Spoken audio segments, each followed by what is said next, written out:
Psalm 139, as I was just referring to with the children, is a wonderful reminder to us that God is with us. This is what the psalmist writes. You have searched me, Lord, and you know me. You know when I sit and when I rise, you perceive my thoughts from afar. You discern my going out and my lying down. You are familiar with all my ways. Before a word is on my tongue, you, Lord, know it completely. You hem me in behind and before, and you lay your hand upon me. Such knowledge is too wonderful for me, too lofty for me to obtain. Where can I go from your spirit? Where can I flee from your presence? If I go up to the heavens, you are there. If I make my bed in the depths, you are there. If I rise on the wings of the dawn, if I settle on the far side of the sea, even there your hand will guide me. Your right hand will hold me fast. If I say, surely the darkness will hide me and the light become night around me, even the darkness will not be dark to you. The night will shine like the day, for darkness is as light to you. The word of the Lord.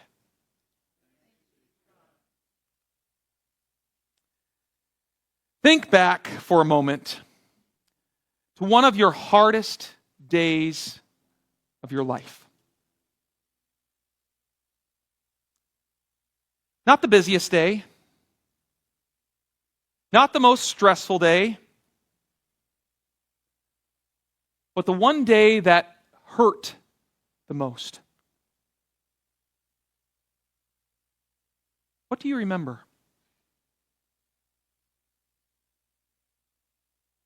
You probably don't remember exactly what people said. You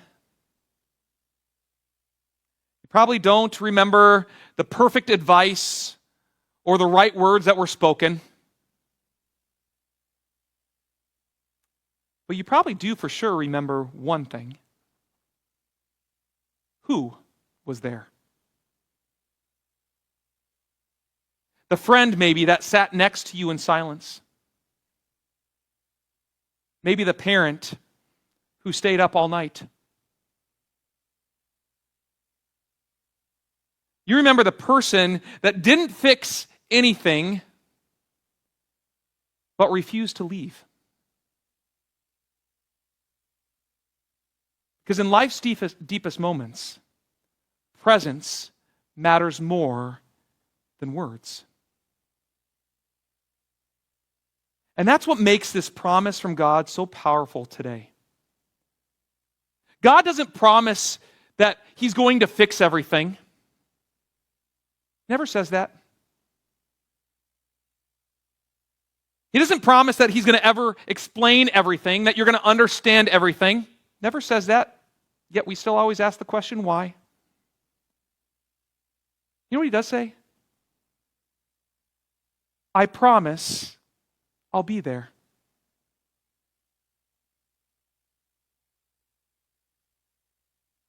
We're in week 2 of our series, Promised Land. A series about the promises God makes to us to anchor our lives, to give us a solid foundation. Because the truth is, we live in a land shaped by what we believe. And too often, we believe lies, don't we? Lies like, I'm going to make it on my own.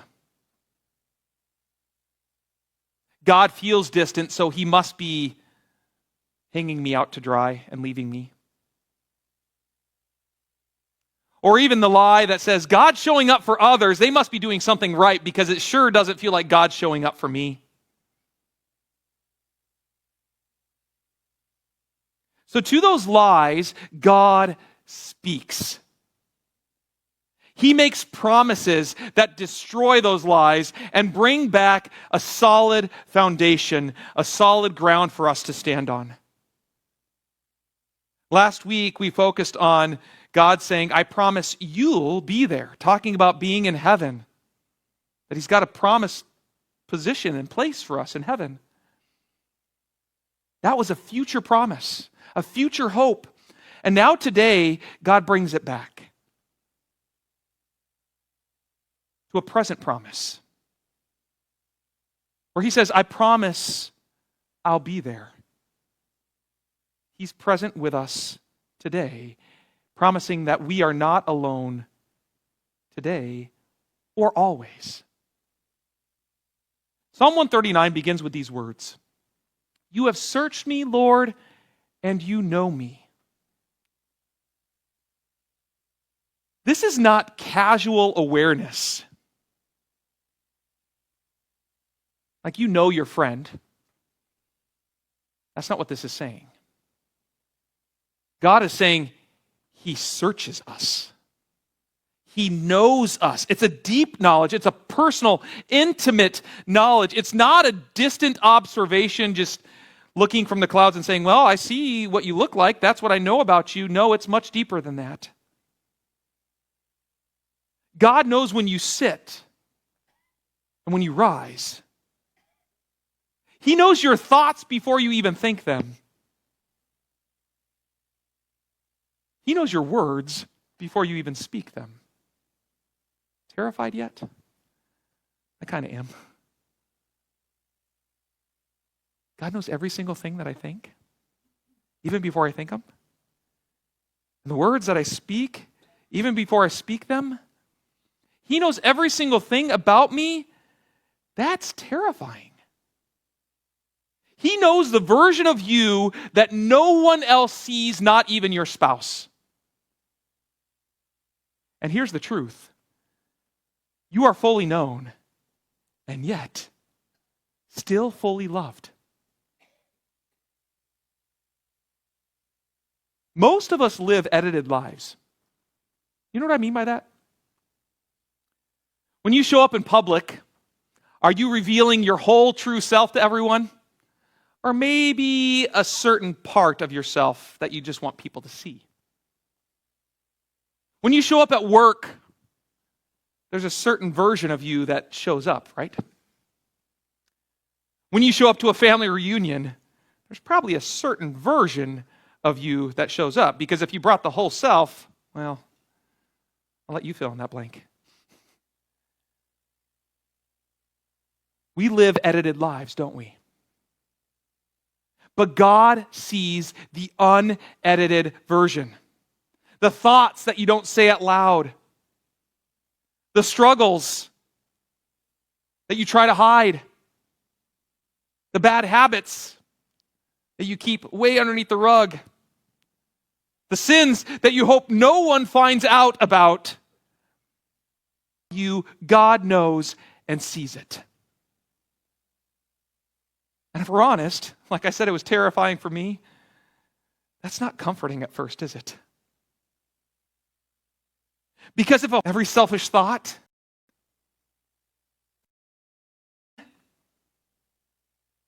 every quiet rebellion, everything about to run from God. You probably can picture somebody who has tried. They think, well, if I can just get far enough away, maybe then I can escape God.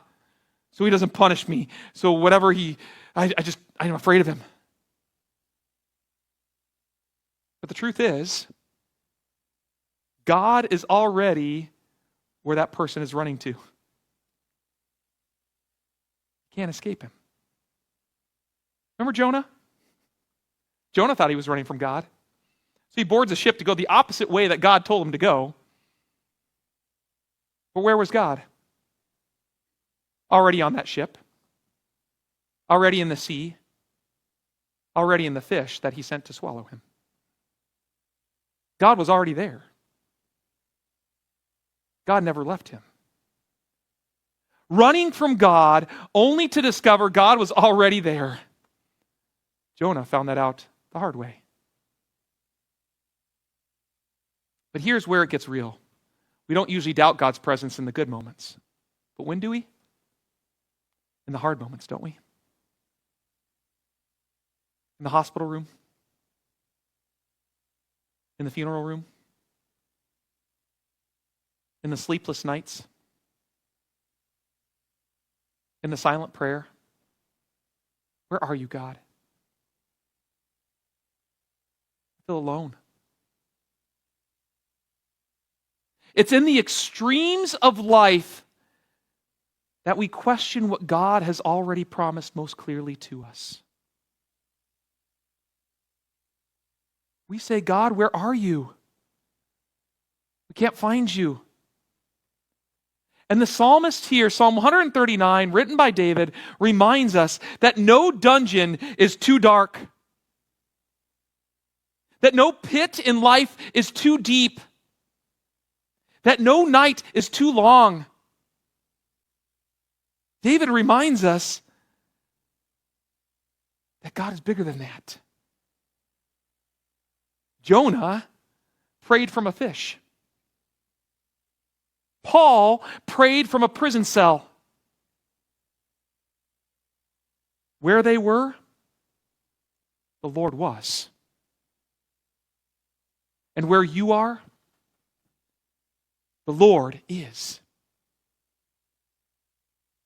David says, even there your hand will guide me, your right hand will hold me fast. God's presence is not just everywhere. His presence is active, living. He guides, he holds, he leads. A child doesn't just need directions, where a parent to shout from a distance, "Go that way!" No, a child needs a hand. A strong hand that they can hold as they cross. God doesn't just point the way. He holds you along the way. So what does this mean for your life? What does this mean when you feel lost? He guides you. What about when you feel weak? He holds you. What about when you feel overwhelmed? He stays with you. He's present all the time. God's presence is not just something to believe in. It's something to live in. In Exodus 33, which we read earlier, Moses said something remarkable. Did you catch it when we read it? He said to the Lord, "If your presence does not go with us, Lord, do not send us up from here." You catch what Moses is saying there? Think about that. God called Moses to lead the Israelites out of Egypt and slavery into the promised land. So he's leading his people, God's people. He knows that the promised land is just on the other side. He knows that it's not far away, that blessings are waiting, that victory through all these nations on the way is guaranteed because God said it. And then Moses says this, "God, if you're not there, we don't want it."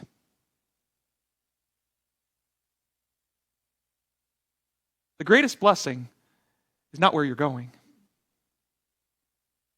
The greatest blessing is who is with you. Let's be honest. We often reverse that, don't we? We want the blessing. We want the success. We want the outcome, and we want it done. And we assume God comes with that. That's backwards. Moses teaches us to say, God comes first.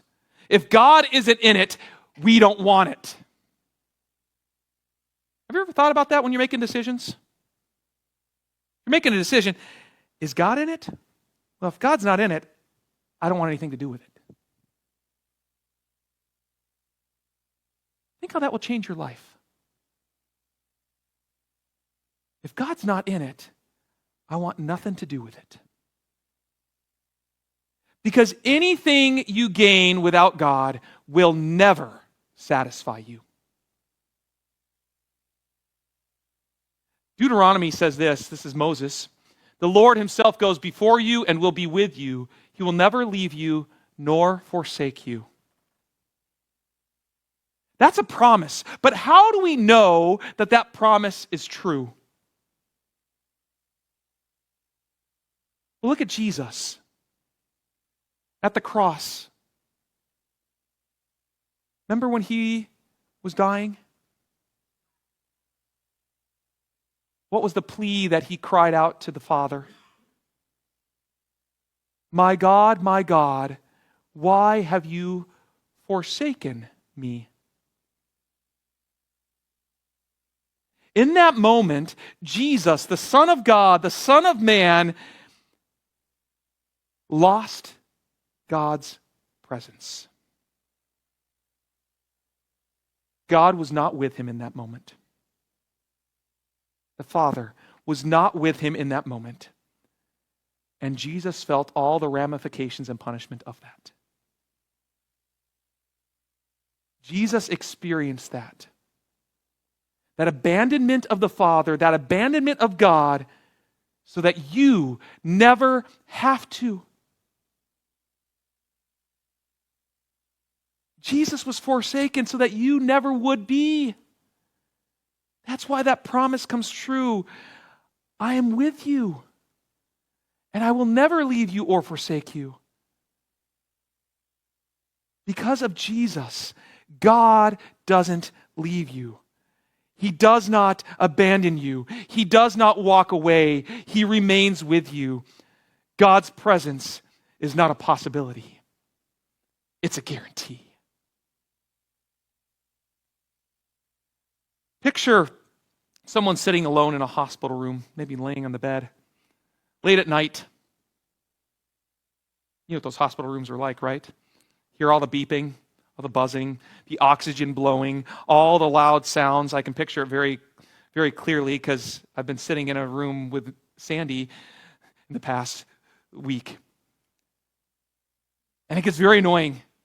Every hour, somebody else comes in, checks some things, makes sure that you're all good, but it wakes you up from your sleep, right? So you're hearing all those things, all the buzzing, all the irritation, all the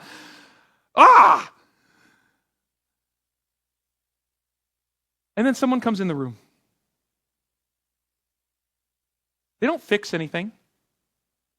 They don't turn off the buzzing. They just sit down.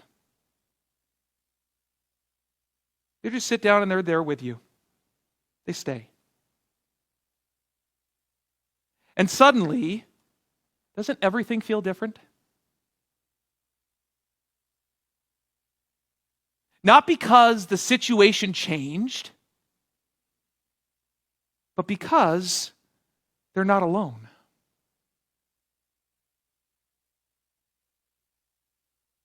Whatever room you walk into this week, a room filled with fear, a season filled with uncertainty, or a moment filled with pain, or any other room, friends, you're not going to walk in that room alone. Because your God has made a promise. And He lives up to His promises. Not just to help you, but to guide you. To be with you. Always. You are never alone. Not for a second. Not for a step, because your God is already there. Amen. Please stand.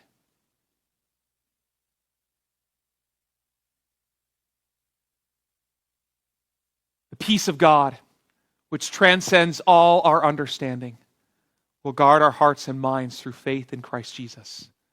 Dear friends, the Lord is with you.